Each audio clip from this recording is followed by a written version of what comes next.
வணக்கம். நான் உங்கள் Damodharan Prakash, news time TN தெருக்கூத்த பகுதியில்.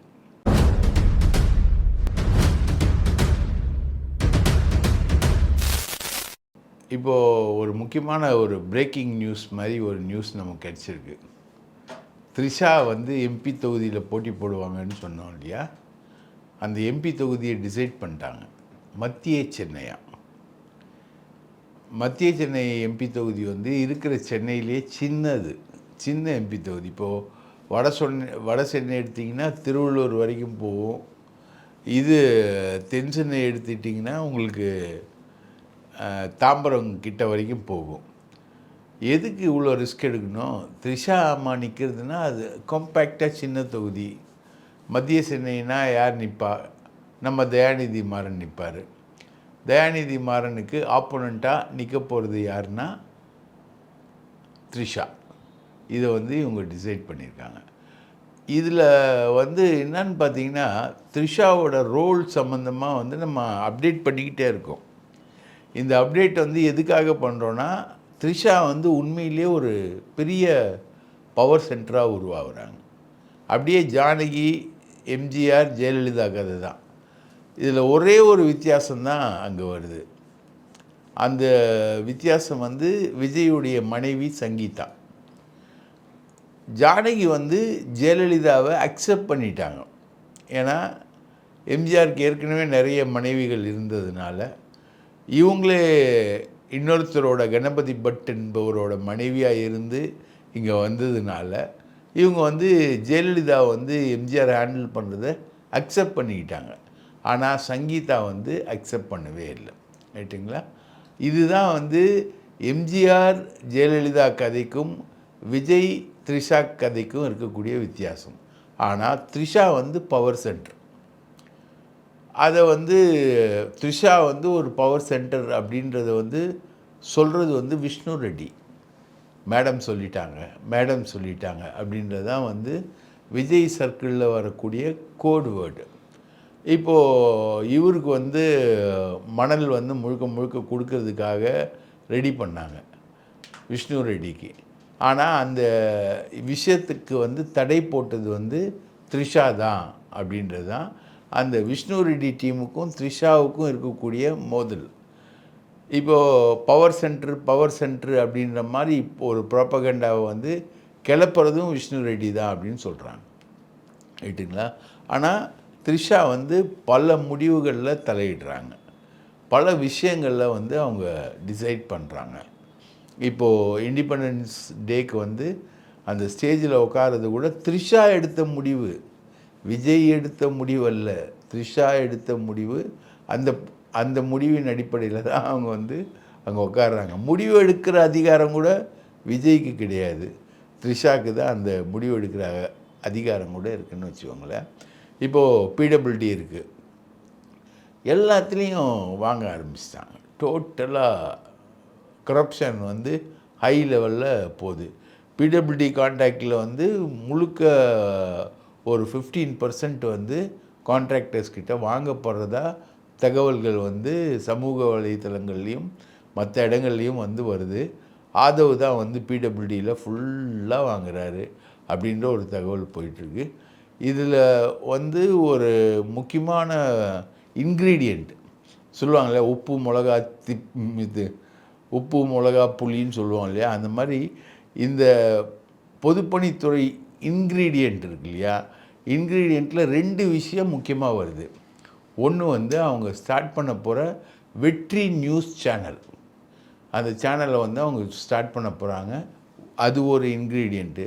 செகண்ட் இன்க்ரீடியண்ட் வர பாராளுமன்ற தேர்தலுக்கு தயாராகுது. அதுக்கு இவங்க காசு இல்லாமல் சட்டமன்ற தேர்தல் ஜெயிச்சதாக இவங்க பீத்திக்கிறாங்க இல்லையா, பாராளுமன்ற தேர்தலை சந்திக்கிறது காசை ரெடி பண்ணுறாங்க இவங்க.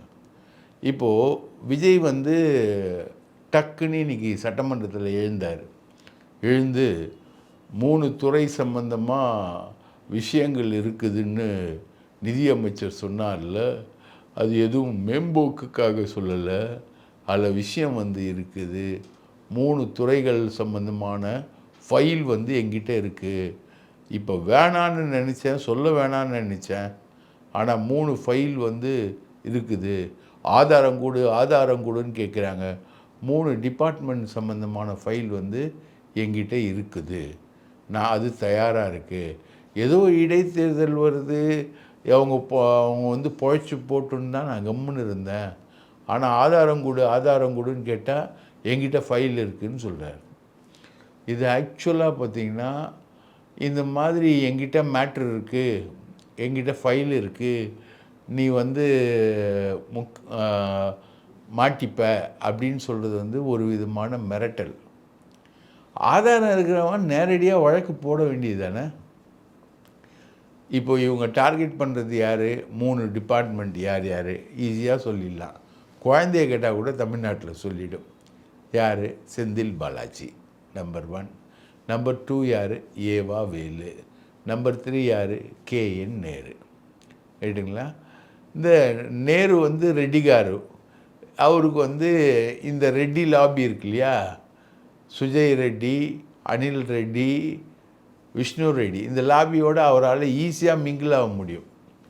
அவரை ஈஸியாக அதுக்குள்ளே மிங்கிள் ஆகிடுவார், மிங்கிள் ஆகிட்டார். இதுதான் கேஎன் நேருடைய பொசிஷன்னு. இப்போது ஏவாவேலு அவரும் ஒரு பிஸ்னஸ்மேன், அவரும் தெலுங்காரு, நாயுடு, அவரும் வந்து அழகாக அதுக்குள்ளே மிங்கிள் ஆகிடுவார். செந்தில் பாலாஜியை பற்றி சொல்லவே வேணாம். அவருக்கு இல்லாத ஆள் எங்கேயுமே கிடையாது. அவருக்கு உரிய ஆட்கள் இருப்பாங்க. நம்மக்கிட்ட செந்தில் பாலாஜி சம்மந்தமாக எனக்கு ஒரு சோர்ஸ் இருந்தது.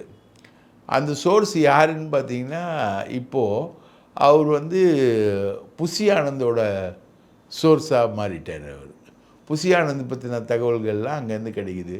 புசி ஆனந்த் வந்து குபேந்திரன் ஒரு பத்திரிகையாளரை ஹையர் பண்ணியிருக்கார் இப்போது, இப்போ பிஆர்ஓ ஒர்க்குக்கு. அந்த பிஆர்ஓ ஒர்க்குக்கு குபேந்திரனும் இந்த நம்ம சோர்ஸும் வந்து செந்தில் பாலாஜிக்கு சோர்ஸாக இருந்தவன் வந்து புசி ஆனந்துக்கு சோர்ஸ் ஆகிறான், குபேந்திரனோட கோஆர்டினேட் பண்ணிகிட்டு இருக்கான். இந்த தகவல்கள்லாம் நமக்கும் வருதுன்னு வச்சுக்கோங்களேன். இதுதான் ஆக்சுவல் செந்தில் பாலாஜி. ஸோ செந்தில் பாலாஜிக்கு ஒன்றும் இந்த விஷயங்கள்லாம் வந்து பெரிய விஷயமே கிடையாது. அவர் வந்து கட்ட கிராஸ் பண்ணி போயிடுவார். ஆனால் இப்போ விஜய் பேசுறதுக்கு காரணம் என்னன்னா, நல்லா பார்த்துக்கோங்க, போன திமுக ஆட்சியில் வந்து வேலுமணி மேலே கேஸ் போடுவோம், தனி கோர்ட்டு நியமிப்போன்னாங்க. செஞ்சாங்களா? செய்யலை. அதுக்கிடையில் நடந்த டீலிங் என்ன? அது ஒரு கேள்வி வந்ததா இல்லையா? வந்துச்சு. அதே மாதிரி இப்போ இவர் 3 துறைகள் மேலே நடவடிக்கை எடுக்க போகிறேன்னு ஏன் முன்கூட்டியே அதை அனௌன்ஸ் பண்ணணும்? அதை நடவடிக்கை எடுத்துகிட்டு போக வேண்டியது தானே. நீங்கள் ஏன் முன்கூட்டியே அனௌன்ஸ் பண்ணணும் அப்படின்றது தான் கேள்வி. இது என்னன்னா, இவங்க எல்லாருமே வெல்த்தியஸ்ட் பர்சன்ஸ். ஏவா வேலு ஆகட்டும், கேஎன் நேரு ஆகட்டும், செந்தில் பாலாஜி ஆகட்டும், எல்லாருமே வெல் டு டூ பர்சன்ஸ். ரைட்டுங்களா? அதில் வந்து பல விஷயங்கள் இவருக்கு கிடைக்கும். அந்த கிடைக்கக்கூடிய விஷயங்களை வச்சு இவர் வந்து முன்கூட்டியே சொல்லி அதை மிரட்டுறார். மிரட்டுறது எதுக்காக மிரட்டுவார்? அவங்கக்கிட்டேருந்து ஒரு பெரிய அமௌண்ட்டை கறக்கிறதுக்காக தான் விஜய் வந்து இப்போதைக்கு வாயை திறந்துருக்காரு. என் கையில் 3 டிபார்ட்மெண்ட் இருக்குன்னு. சரி, இவர்கிட்ட 3 டிபார்ட்மெண்ட்டு ஃபைலெல்லாம் இருக்கு. அது எந்த நிலைமையில் இருக்குது அப்படின்னு நம்ம பார்த்தோன்னா, டாஸ்மாக் செந்தில் பாலாஜி மேலே போடப்பட்ட கேஸு. டாஸ்மாகில் வந்து டிரான்ஸ்போர்ட்டு லாரியில் வந்து ஊழல், ஃபேக்ட்ரியிலேருந்து பாட்டில் எடுத்ததில் ஊழல், பாட்டில் ஹேண்ட்லிங்கில் ஊழல். பாட்டில் வர்றது போகிறது எல்லாமே எக்ஸைஸ் டிபார்ட்மெண்ட்டோட வரக்கூடிய விஷயம். ஆனால் பாட்டில் ஹேண்ட்லிங், இந்த காலி பாட்டில் ஹேண்ட்லிங்கில் ஊழல், இந்த 10 ரூபா பாட்டிலுக்கு 10 ரூபா 20 ரூபா வாங்கினதில் ஊழல். இதுதான் டாஸ்மாக் ஊழலுடைய டோட்டல் கான்செப்டுன்னு வச்சுக்கோங்களேன். இது எல்லாமே எங்கேருந்து இவங்க எடுத்தாங்க அப்படின்னு பார்த்திங்கன்னா, அமலாக்கத்துறை வந்து வழக்கு போட்டு ஒரு அஃபிடவிட் வந்து தாக்கல் பண்ணது உச்சநீதிமன்றத்தில். அந்த உச்சநீதிமன்றத்தில் தாக்கல் பண்ண அஃபிடவிட்டில் இருந்த விஷயங்கள் தான் இது. ரைட்டுங்களா? இப்போது விசாகன்னு ஒருத்தர் ஐஏஎஸ், அவர் 2 தடவை விசாரிச்சிருக்காங்க. அவரோட செல்லில் வந்து என்னென்னா, இந்த ரத்தீஷ்னு ஒரு ஆள் வந்து அடிக்கடி வந்து அப்படி கொடு இப்படி கொடு, அந்த கம்பெனி சரக்கு இவ்வளோ வாங்கு, இந்த கம்பெனி சரக்கு இவ்வளோ வாங்கு அப்படின்ற மாதிரி இன்ஸ்ட்ரக்ஷன்ஸ் கொடுத்துட்டதுக்கான ஆதாரங்கள் அவரோட செல்லில் இருந்தது. அந்த செல்லை வந்து இவங்க எடுத்துட்டாங்க, அமலாக்கத்துறையை எடுத்துட்டாங்க, இவங்களும் எடுத்துட்டாங்க. இந்த விஷயங்கள்லாம் இவங்களுக்கு அமலாக்கத்துறை எடுத்ததுனால கொஞ்சம் தெரியும்னு வச்சுக்கோங்க. ஃபுல்லாக தெரியாது, கொஞ்சம் தான் தெரியும். ஃபுல்லாக தெரிஞ்சுதா இல்லையான்றது தான் இப்போ நம்ம சொல்ல போகிற ஸ்டோரியை. கொஞ்சம் தெரியும். அந்த விசாகன் என்ன சொல்லிட்டாருன்னா, இன்கொயரியில், லஞ்ச ஒழிப்புத்துறை இன்கொயரியில் அவங்க சொன்னாங்க, ரத்தீஷ் வந்து அந்த மாதிரிலாம் சொன்னார், ஆனால் நான் வந்து சட்டப்படி தான் நடந்தேன், நான் வந்து தப்பாக நடக்கலை அப்படின்றது வந்து விசாகன் வந்து ஓப்பனாக அடிச்சுட்டாப்புல. அப்போது விசாகனோட ட்ராப் வந்து க்ளோஸ். அதுக்கப்புறம் இவங்க செஞ்சது தான் செம்ம ஜோக்குங்க. நேராக அமலாக்கத்துறைக்கு லஞ்ச ஒழிப்புத்துறை போகுது. லஞ்ச ஒழிப்புத்துறையுடைய ஒரு உயர் அதிகாரி டெல்லிக்கே போகிறார். டெல்லிக்கே போய் உட்காந்து அமலாக்கத்துறைக்கிட்ட பேசுகிறார். அப்போ தான் வந்து திமுகவுடைய வேல்யூ என்னன்னு தாவேக்காவுக்கு தெரிஞ்சுது. இந்த எபிசோடில் தான் போயிட்டு இந்த மாதிரி நாங்கள் வழக்கு வந்து டாஸ்மாக் வழக்கு வந்து நாங்கள் அமலாக்கத்துறை போட்ட கவுண்டர்லேருந்து இருந்த விவரங்களை வச்சு நாங்கள் பதிவு பண்ணிட்டோம். நீங்கள் செந்தில் பாலாஜி வந்து முழுக்க ரெய்டு பண்ணி நீங்கள் எல்லா ஆதாரத்தையும் நீங்கள் எடுத்துகிட்டு வந்துட்டீங்க, அதனால் உங்கள்கிட்ட இருக்கக்கூடிய ஆதாரங்கள் எங்களுக்கு கொடுங்க அப்படின்னு கேட்டிருக்காங்க. அவங்க வந்து இதெல்லாமே கோர்ட்டுக்கு போயிடுச்சுங்க. கோர்ட்டில் இருக்கக்கூடிய டாக்குமெண்ட்டு, அந்த கேஸ் இன்றைக்கி வரைக்கும் சுப்ரீம் கோர்ட்டில் இருக்கக்கூடிய விஷயம், கோர்ட்டில் இருக்கக்கூடிய டாக்குமெண்ட்டை நாங்கள் வந்து கோர்ட்டுக்கு கொடுத்துட்டோம், உங்களுக்கு அது சம்மந்தமாக எதுவுமே தர முடியாது அப்படின்னு அமலாக்கத்துறை கிட்டத்தட்ட செருப்பால் அடித்த மாதிரி திருப்பி அமைச்சிருக்காங்க. ஒன்று யோசிச்சு பாருங்கள், கோர்ட்டுக்கு ஒரு டாக்குமெண்ட்டு சமர்ப்பிக்கிறாங்கன்னா அவங்க ஆஃபீஸில் அதுக்கு ஜெராக்ஸ் கூடவா இருக்காது? ஜெராக்ஸ் கூட எடுக்காமல் ஒரு முக்கியமான வழக்கில் டாக்குமெண்ட்ஸை வந்து அவங்க சப்மிட் பண்ணுவாங்களா? அப்போ அதிகாரிகள்கிட்ட ஜெராக்ஸ் இருக்கும்ல, அது சம்மந்தமான விவரங்கள் அவங்கக்கிட்ட இருக்கும் இல்லையா? அது எதையுமே இவங்க வந்து தர தயாராக இல்லை. என்னென்னா பிஜேபி வந்து திமுகவை ரொம்ப ப்ரிஷியஸாக டீல் பண்ணுது. திமுக வந்து எப்படியும் மாறும், எப்படி திமுகவை யூஸ் பண்ணலாம் அப்படின்றது வந்து பிஜேபி வந்து கண்கொத்தி பாம்பு மாதிரி பார்த்துக்கிட்டு இருக்கு. அதனால் அவங்களால இந்த ஆதாரங்கள் எதையும் உங்களுக்கு தரவே முடியாதுன்னு சொல்லி கிட்டத்தட்ட செருப்பால் அடித்து அமைச்சிட்டாங்க அவங்க. இதுதான் இவங்கக்கிட்ட இருக்கக்கூடிய ஆதாரம். அதே மாதிரி கேணியர் விஷயத்தில் வந்து போஸ்டிங் போட்டதில் ஊழல், அவர் வந்து நகராட்சி மற்றும் நிர்வாகத்துறையில் வந்து பண்ண ஊழல், இதெல்லாம் வந்து 1100 கோடி ரூபாய்க்கு நகராட்சி மற்றும் நிர்வாகத்துறையில் பண்ண ஊழல், போஸ்டிங் போட்டதில் வந்து ஒரு 800 கோடி ரூபா ஊழல். சரத் என்ற ஒரு அமைச்சர் வந்து இப்போ கூட சட்டமன்றத்தில் பேசினார், என் துறையில் வந்து 800 கோடி ரூபா திமுக ஊழல் பண்ணியிருக்கு அப்படின்னும்போது நேரு ஏஞ்சி, நீங்கள் எதை பேச சொன்னால் போதை மருந்தை வச்சு ஐபிஎல் மேட்ச்சில் நீ நொட்டதை பற்றி பேச சொன்னால் நீ எதுக்கு தேவையில்லாமல் விஷயங்கள்லாம் பேசுகிற அப்படின்ற மாதிரி அவர் பேசுகிறார். இது வந்து நேரு எபிசோடு.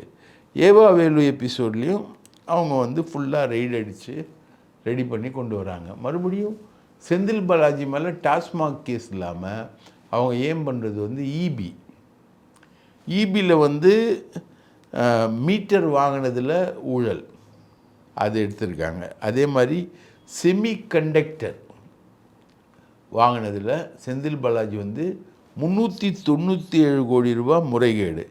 செந்தில் பாலாஜிக்கு உதவியாளராக ஒருத்தர் இருந்தார் காசின்னு, அவரை வந்து இது பண்ணியிருக்காங்க. இன்றைக்கி கூட 51 இடங்களில் ரெய்டு, இபி தொடர்பாக 51 பிளேசஸில் இன்றைக்கும் ரெய்டு போயிட்டுருக்கு. அந்த காசியை வந்து ஃப்ரீஸ் பண்ணியிருக்காங்க. காசி வந்து எப்படி சொத்து சேர்த்தார், போனார், வந்தார் அப்படின்றத வந்து ரெய்டு பண்ணியிருக்காங்க. இந்த மாதிரி விஷயங்கள் எல்லாமே இவங்களுடைய விஷயங்களில் வருது. அப்போது செந்தில் பாலாஜி இபி வருது, செந்தில் பாலாஜி டாஸ்மாகில் மூக்கொடைஞ்சி லஞ்ச ஒழிப்புத்துறை நிற்கிற தகவல் வருது. 3வது ஏவா வேலு வருது, KN நேரு வருது. இப்படி இந்த விஷயங்கள் தான். இந்த விஷயங்களை இப்போது விஜய் பேசுகிறதுக்கு காரணம் என்னன்னா, இப்போது ரைடு போயிட்டுருக்கு. இப்போவும் ரைடு போயிட்டுருக்கு.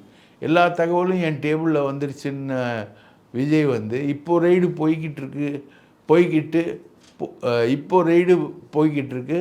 அந்த ரைடில் என்ன கிடச்சிதுன்ற தகவல் விஜய்க்கு வந்தே இருக்காது. அது ரைடு முடித்து லஞ்ச ஒழிப்புத்துறை போயிட்டு மேலே போயிட்டு அதுக்கப்புறம் தான் அங்கே போகும். சரிங்களா? ஸோ இவர் இப்போ பேசுகிறதுக்கு காரணம், இப்படி பேசுகிறதே வந்து இதுவே ஒரு ஊழல். இப்படி பேசுகிறதே ஊழல். ஏய் உன் மேலே இவ்வளோ கேஸ் இருக்குது, உன் மேலே இந்த குற்றச்சாட்டு இருக்குது, ஏய் உன் மேலே இந்த குற்றச்சாட்டு இருக்குன்னு ஓப்பனாக பேசுறது வந்து ஒரு ஊழல். கேஸ் இருந்தால் போட்டு நீங்கள் ட்ரையலுக்கு கொண்டு வர வேண்டியது தானே.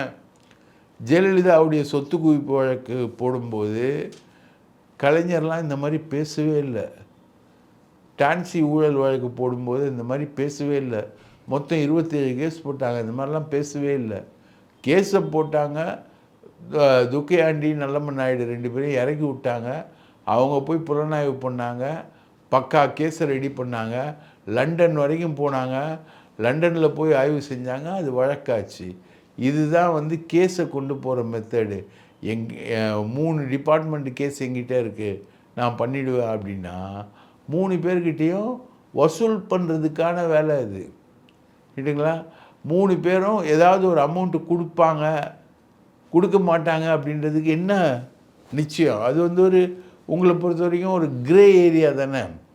தப்பு நடந்திருக்கு அப்படின்றது எல்லாருக்குமே தெரியும். செந்தில் பாலாஜி துறையிலையும் தப்பு நடந்திருக்கு, நேரு துறையிலையும் நடந்திருக்கு, ஏவா வேலு துறையிலையும் தப்பு நடந்திருக்கு. தப்பு நடந்திருக்குன்னா நீ நேர்மையான அரசாங்கம் என்ன பண்ணணும்? கேஸ் போடணும். கேஸ் போட்டு அதை வந்து வழக்கு மன்றத்தில் ப்ரூஃப் பண்ணி அவங்களுக்கு வந்து தண்டனை வாங்கி கொடுக்கணும். அதுதான் நானும் தொட மாட்டேன், தொட்டவனையும் விட மாட்டேன்ற டைலாகுக்கான அர்த்தம். அதை செய்யாமல் மேலே நீங்கள்லாம் தொட்டிருக்கீங்க, அதெல்லாம் எனக்கு தெரியும்னு ஒருத்தர் சொல்கிறாருன்னா அது என்ன அர்த்தம்? ஒரு விதமான பிளாக்மெயில் தானே அது. அதை தான் இப்போ வந்து விஜய் பண்ணிக்கிட்டு இருக்காரு அப்படின்றத சொல்கிறாங்க. அதுக்கப்புறம் இந்த பள்ளி கல்லூரிகளில் இவங்க எவ்வளோ ஆர்எஸ்எஸ் மைண்டடுன்னு இவங்க பயப்படுறது வந்து பிஜேபிக்கு எவ்வளோ பயந்து கிடக்கிறாங்க அப்படின்றது தெரியுது. ஏன்னா அடிக்க ஆரம்பிச்சிட்டாங்க, கொள்ளை அடிக்க ஆரம்பிக்கும்போது என்ன ஆகும்? யார் மேலே பயம் வரும்? திருடுறதுக்கு முன்னாடி இருக்கிற ஒரு யோகியனுக்கும் திருடனுக்கும் என்ன வித்தியாசம்? யோகியன் நேராக போவான், நேராக பேசுவான், நேராக விஷயங்களை டீல் பண்ணுவான். திருடன் என்ன பண்ணுவான்? அப்படி ஒளிஞ்சு தான் போவான். ரைட்டாக நம்ம எங்கேயாவது மாட்டி போமான்னு. அந்த மாதிரி இப்போது மாணவர்கள் வந்து ஆட்சிக்கு எதிராக போராடக்கூடாது. ஏன்னா நீட்டு தேர்வுக்கு எதிராக எஸ்எஃப்ஐ வந்து போராடி ஒரு பெரிய விஷயத்தை வந்து பண்ணியிருக்காங்க. அதனால் அவங்கள மண்டையில் அடித்து காயப்படுத்தி தோழர்களை, சின்ன பிஞ்சு குழந்தைகள் பார்த்தாலே பாவமாக இருக்கும். அந்த குழந்தைகள் வந்து நல்ல நோக்கத்துக்காக போராடினவங்கெல்லாம் அடித்து துவம்சம் பண்ணி போட்ட கவர்மெண்ட்டு தான் இந்த இன்றைக்கி இருக்கக்கூடிய கவர்மெண்ட்டு. இது ஒன்றும் ரொம்ப நல்ல கவர்மெண்ட் இல்லை. ஃபாசிசம்னா இது உண்மையான ஃபாசிஸ்ட் கவர்மெண்ட்டு. இவங்க என்ன பண்ணுறாங்க? ஃபாசிஸ்ட் சர்க்குலர் அனுப்புகிறானுங்க. தலைமைச் செயலாளர் உத்தரவு பேரில் உயர்கல்வித்துறை செயலாளர் வந்து கல்லூரிகளில் SFI, cockroach Janata party, BJP இவங்கெல்லாம் வந்து பொலிட்டிக்கலாக ஆர்கனைஸ் பண்ணுறாங்க. இவங்கெல்லாம் வந்து பொலிட்டிக்கலாக ஆர்கனைஸ் பண்ணுறத நீங்கள் அலோவ் பண்ணக்கூடாது அப்படின்னு ஒரு உத்தரவு. இதுக்கு எதுக்கு உத்தரவு? நீங்கள் ஒவ்வொரு கட்சியிலையும் மாணவர் அணி இருக்குது, ஒவ்வொரு கட்சியிலையும் இயக்கங்கள் இருக்குது. எஸ்எஃப்ஐ இருக்குது, ஏஇஎஸ்எஃப் இருக்குது, ஏபிவிபி இருக்குது, திமுக மாணவர் அணி இருக்குது, அதிமுகவுக்கு மாணவர் அணி இருக்குது, பாஜகவுடைய மாணவர் அணி தான் ஏபிவிபி. அப்போது இவ்வளோ கட்சியும் மாணவர் அணியை வச்சுருக்கும்போது மாணவர்கள் எங்கேருந்து கிடைப்பாங்க உங்களுக்கு? கல்லூரிகளில், பள்ளிகளில் இருந்தானே மாணவர்கள் கிடைப்பாங்க. அப்போது இந்த மாணவர்கள் வந்து அரசியலில் ஈடுபடக்கூடாதுன்ற ஒரு உத்தரவு. என்ன உத்தரவு? இந்த காக்ரோச் ஜனதா பார்ட்டி வந்து அங்கே டெல்லியில் வந்து பிரச்சனை பண்ணி கல்வித்துறை அமைச்சரையே ராஜினாமா பண்ண வச்சதுனால தமிழ்நாட்டுக்கும் அந்த ஆபத்து வந்துடுமா? நம்ம ராஜ்மோகன் வந்து காலி ஆகிடுவாரா? இவங்க வந்து ராஜினாமா பண்ண வச்சுருவாங்களா ராஜ்மோகனை அப்படின்னு பயந்து போய் ஒரு உத்தரவு. இதெல்லாம் வந்து இது வந்து விஜய்க்கு தெரிஞ்சு நடக்குதா தெரியாமல் நடக்குதா? இதெல்லாம் நான் சொல்ல வேணான்னு பார்த்தேன். இதுக்கு ஏதாவது இடைத்தேர்தல் கான்செப்ட் இருக்கா? ஒன்றும் கிடையாது. ப்ளைனாக போட்டாங்க. மிக கடுமையான எதிர்ப்பு தமிழ்நாடு முழுக்க அதுக்கு எழுந்த உடனே மாணவர்கள் மத்தியில் மத்தியானமே வாபஸ் வாங்கிட்டாங்க. இவங்க பண்ணுற இன்னொரு வேலை என்னன்னா, எம்எல்ஏக்கள் எல்லாருக்கும் இனோவா கார் தராங்க. ரைட்டுங்களா? இன்னும் இவங்க எம்எல்ஏக்களுக்கு இப்போது நார்மலாக இருக்கக்கூடிய சம்பளமே 1,05,000, பேசிக் 30,000. ரைட்டுங்களா? அதுக்கப்புறம் ஈடு செய்யும்படி 10,000, அதுக்கப்புறம் உதவியாளர்களுக்கு 25,000, வாகனப்படி 25,000 அப்படின்னு ஒரு 1,05,000 வந்து போடுறாங்க. இப்போது இவங்க வந்து இனோவா கார், கிறிஸ்டல் கார், ஒரு கார் வந்து 30 லட்சம் ரூபாய். அதுக்கு வந்து மொத்தம் 70.20 கோடி. ரைட்டுங்களா? அதுக்கு ஆகுது. இது மொத்தமாக பார்த்தீங்கன்னா 210 கோடி ரூபா. இந்த 210 கோடி ரூபாய்க்கு எத்தனை நலத்திட்டங்கள் பண்ணலாம்? விவசாயிகள் கடன் ரத்து பண்ணலாம். விவசாயிகள் அழுகுறாங்க, இந்த கடன் பிரச்சனையில் பயங்கரமாக அழுகுறாங்க. விவசாயிகள் கடன் ரத்து பண்ணலாம். எத்தனையோ நலத்திட்டங்களை வந்து கொண்டு போடலாம். நாட்டில் நிதி இல்லைன்னு சொல்லக்கூடிய இவங்க வந்து எந்த அளவுக்கு மோசமாக இருக்காங்க. 210 கோடி ரூபா எம்எல்ஏக்களுக்கு அடிஷ்னலாக இவங்க செலவு பண்ணுறாங்க. அவங்க மாதம் வாங்கக்கூடிய சம்பளம் வந்து 1,05,000 ரூபாய் சம்பளம் வாங்குகிறாங்க. புதுசாலாம் இல்லை, எல்லாரும் பல பேர் வந்து 4 கார் 3 கார் வச்சுருக்காங்க வீட்டில். ஒரு சில பேருக்கு இல்லை, தாவேக்கால குறிப்பாக இல்லை. ஆனால் இவ்வளோ வேலையும் இவங்க வந்து இப்போதைக்கு எடுத்து பண்ணிக்கிட்டு இருக்காங்க. 210 கோடி ரூபாய். இன்னொரு முக்கியமான விஷயம் என்னென்னா, இந்த சவுக்குன்னு ஒரு இணையதளம், அதில் இருக்கக்கூடிய ஒரு அம்மா மாலதி, இந்த அம்மா எங்கே போனாலுமே வந்து ஒரு பெரிய ஒரு கான்ட்ரவர்சியை வந்து இந்த அம்மா க்ரியேட் பண்ணிக்கிட்டே இருக்காங்க. இது ஒரு பக்கம் போனால் கூட இந்த சவுக்கு இணையதளம் வந்து மில்லியன் கணக்கான வியூவர்ஸை வந்து அட்ராக்ட் பண்ணும். பார்த்திங்கன்னா ஒரு 2 ஹவர் 3 ஹவரில் 4 லட்சம் 5 லட்சம்னு போகும் இவங்களுடைய வியூஸு. இது எப்படி நடக்குதுன்னு சொல்லிட்டு ஷர்மிளா டாக்கீஸ் அப்படின்னு ஒரு அம்மா வந்து வெளிப்படுத்தியிருக்காங்க. ஷர்மிளா யாருன்னா நம்ம எஸ்எஸ் பாலாஜியோடைய மனைவி. அவங்க வந்து நார்த் இந்தியாவில் இது எப்படி நடக்குது இந்த வியாபாரம் அப்படின்னு ஒருத்தரை வச்சு ஆராய்ச்சி பண்ணி அதை வீடியோவாகவே போட்டிருக்காங்க. தாவேகாவுடைய ஃபேக் நியூஸ் ஃபேக்டரி எப்படி வட இந்தியாவில் அழகான பெண்களை வைத்து பொய் செய்திகளை பரப்பிட்டு இருக்காங்க அப்படிங்கறத இந்த சகோதரர் ஆதாரத்தோட வெளியிட்டு இருக்கிறாரு. फैसला सुनकर पूरा तमिलनाडु सदमे में है। अब 8 साल की लड़की हो या 18 साल की, लड़की हिंदू हो या मुस्लिम, लड़की यूपी की हो या एमपी की, अगर किसी बहन बेटी का रेप होता है तो रेपिस्ट को उम्र कैद की सजा नहीं, सीधे एनकाउंटर किया जाएगा। आदि तमिलन आंडवनानान மீதி தமிழன் தற்குறியான்.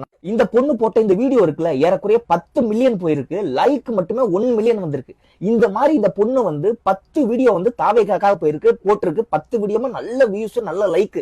சரியா? இந்த பொண்ணு எவ்வளவு கொடுத்திருக்காங்க அப்படின்னா, ஒரு வீடியோவுக்கு 60,000 ரூபாய் கொடுத்திருக்காங்க. 60,000 ரூபாய் கொடுத்து ஒரு வீடியோ போட்டுச்சுன்னா அந்த வீடியோவை 1 மாசம் மட்டும்தான் இந்த பொண்ணு வந்து பேஜ்ல வச்சிருக்குமா. நான் என்ன கேட்டேன் அப்படின்னா, நீங்க வந்து அந்த ஆல்ரெடி தளபதிக்கு வீடியோ போட்டிருக்கீங்களா, அதுக்கு எவ்வளவு வாங்குனீங்க அப்படின்னு கேட்டப்ப, உங்க நம்பர் கொடுங்க அப்படின்னு சொல்லி என் நம்பர் வாங்குச்சு. என் நம்பர் வாங்கினதுக்கு அப்புறம் அவங்க மேனேஜர் எனக்கு கால் பண்ணா அந்த ரெக்கார்டை நீங்க கேளுங்க.